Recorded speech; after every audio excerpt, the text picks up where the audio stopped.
नमस्कार दोस्तों, 26 तारीख को दूसरे चरण के चुनाव होने हैं। अब सबकी निगाह, पूरे देश की निगाह दूसरे चरण के चुनाव पर टिकी हुई है।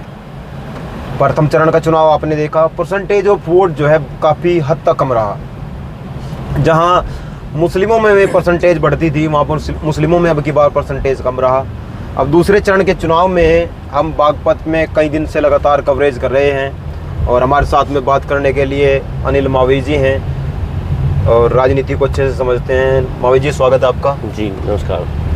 अच्छा, चुनाव परसों होना है, किस तरीके से देख रहे हैं? आज प्रचार का अंतिम दिन है जी, और प्रचार किस ढंग से किस तरफ जाता है, ये सब इन्हीं सभी तथ्यों पर आजकल बातें हो रही हैं। आज पूरा दिन ऐसे ही रहा, कल भी सारा दिन ऐसे ही रहेगा। परसों हमारे यहाँ चुनाव होना है जी। तो पिछले चरण को देखते हुए बात मेरे को लगता है कि जैसे कि पिछले चरण में चुनाव जो पोलिंग हुआ परसेंटेज, वो 55% के करीबन हुआ। 55 से डाउन नहीं रहा है। और अगर यही रहता है तो मुझे तो ये लगता है कि बागपत लोकसभा की सीट बीएसपी के खाते में जाती नज़र आ रही है। उसका एक मजबूत कारण है, बीएसपी का जो रिजर्व वोट बैंक है वो जम के वोटिंग करता है। वो मतदान जो करता है वो जम के करता है। जम के करेगा तो उनका वोटिंग परसेंटेज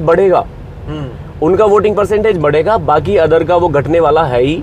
वो घटने वाला इसलिए बोल सकते हैं क्योंकि पिछले आधार पर अगर चलते आ रहे हैं हम, पिछले साल का मुकाबला, मतलब पिछली योजना के मुकाबले जी इस बार कम से कम 10% की कमी आई है मतदान में जी। और तो सब यही है। और यहाँ से बीएसपी के बड़े मजबूत उम्मीदवार हैं प्रवीण बैसला जी और बहुत अच्छी उनकी कैंपेनिंग चल रही है। आज उनके कम से कम 60 से 70 गांवों का उन्होंने रोड शो किया है। और दूसरा एससी वोटर जो हमारे यहाँ प्रभावित है, पूरी बागपत सीट पर एससी वोटर बहुत ज़्यादा प्रभावित है। एससी वोटर को देखते हुए 1.5 लाख गुर्जर उनके साथ में हैं। गुर्जर समुदाय से ही प्रवीण बैसला जी आते हैं। प्रवीण बैसला जी एक मजबूत स्तंभ की तरह उभर कर सामने आ रहे हैं। जिसकी भी फाइट है वो प्रवीण बैसला जी से है।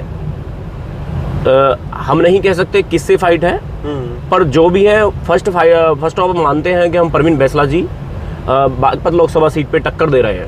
अच्छा, जिस तरीके से काफ़ी दिन से मैं देख रहा हूँ चुनाव में एक अलग सा असर आ गया है। एक तरफ समाजवादी पार्टी के जो प्रत्याशी हैं वो हैं, दूसरी तरफ बीजेपी आरएलडी के जो प्रत्याशी वो हैं। तो क्या आपको नहीं लगता दोनों प्रत्याशी भी मजबूत हैं? एक तरफ तो आरएलडी का सिंबल है, जाट बहुल्य क्षेत्र है। अभी हम एक कश्यप समाज में पीछे अभी हम बैठे थे, तो कश्यप समाज के लोगों ने कहा कि भाई हम भाजपा को वोट करते हैं। पिछले योजनाओं में हमने भाजपा को वोट किया है, उससे पहले हम बीएसपी को वोट करते थे। आज जो हमें लगा कि वो बीएसपी को वोट नहीं, अब उन्होंने कहा कि इस बार हम फिर बीएसपी को वोट कर रहे हैं। मैंने पूछा भाई रीजन क्या है? रीजन बताया कि भाई हमारे यहाँ बीजेपी का सिंबल नहीं है, लोकदल का है। लोकदल वालों से हमारी मैचअप नहीं खाता है। और आप देख रहे हो कि भाजपा का जो कैडर काम करता था लोकदल के साथ में जो काम कर रहा है, आप अच्छे से जानते हैं कि पूरे चुनाव प्रचार में आज तक को लेकर 1 मंथ से रेगुलर 1 या 1.5 मंथ से उनका चल रहा है। उसमें कभी कहीं मतभेद होता है, कभी कहीं मतभेद होता है, लड़ाई भी हुई है, झगड़े भी हुए हैं और कुर्सियां तक बगेली गई हैं। तो कहीं ना कहीं भाजपा का कार्यकर्ता बोलता है कि हमारा सम्मान नहीं करते लोकदल वाले।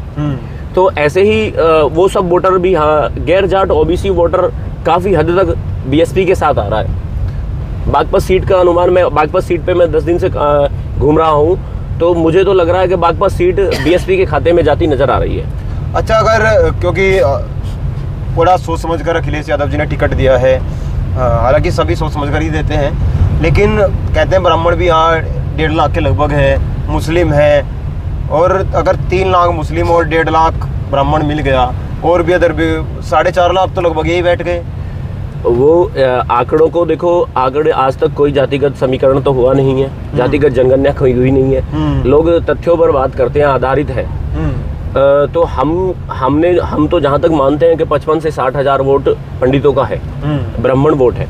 और मुस्लिम वोटर ये कहता है, मुस्लिम समाज के खुद बुजुर्ग लोग ये कहते हैं कि हम इनको वोट किया हमने, पहले ब्राह्मणों को वोट करके हम देख चुके हैं, पर ब्राह्मण हमको वोट कभी नहीं करता। क्यों अब इस बार हम क्यों ब्राह्मण को वोट करें? तो उन्होंने मन बना लिया है कि इस बार हम बीएसपी के साथ जा रहे हैं, बीएसपी को वोट कर रहे हैं, परवीन बैसला जी को जिता रहे हैं। परवीन बैसला जी का गांव जो मुस्लिम आबादी के आसपास पड़ता है और उनके पारिवारिक संबंध है काफी मुस्लिम लोगों से, तो उनको बहुत अच्छे से आश्वासन मिल रहा है। कल काफी एक बहुत बड़ी सभा भी मुस्लिम लोगों ने खुद की, तो परवीन बैसला जी को काफी समर्थन मिलने की उम्मीद हो रही है। तो इसीलिए परवीन बैसला जी जीत की तरफ अग्रसर हैं।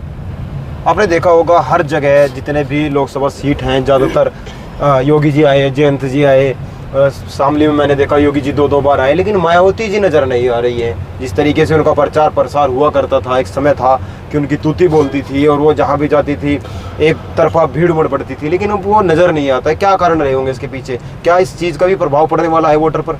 देखो, प्रभाव अब की बार जो बीएसपी ने जितने भी टिकट वितरण किया है, वो मैं तो ये हद तक भी मानता हूं कि अब की बार जो टिकटों का वितरण हुआ है बहुत ही अच्छे ढंग से हुआ है। और मायावती जी की रैलियां, जैसे काफी रैलियां हुई हैं उनकी, हमारी भी जो रैली हुई है वो 2-3 लोकसभाओं के बीच में हुई है। तो हमारे यहाँ से कम 50 से 60 बसें भर के हमने भी रैली में हमारी भी गई हैं वहाँ से, यहाँ बागपत लोकसभा से।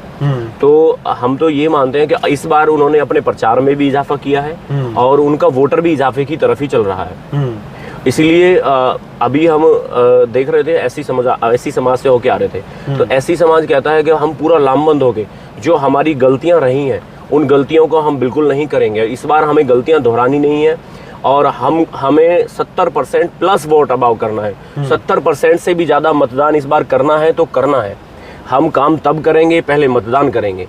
तो इस बार लगता है कि बीएसपी का जो वोटर है वो अपने पिछले वर्षों में आ गया है, जो पहले कभी हुआ करता था।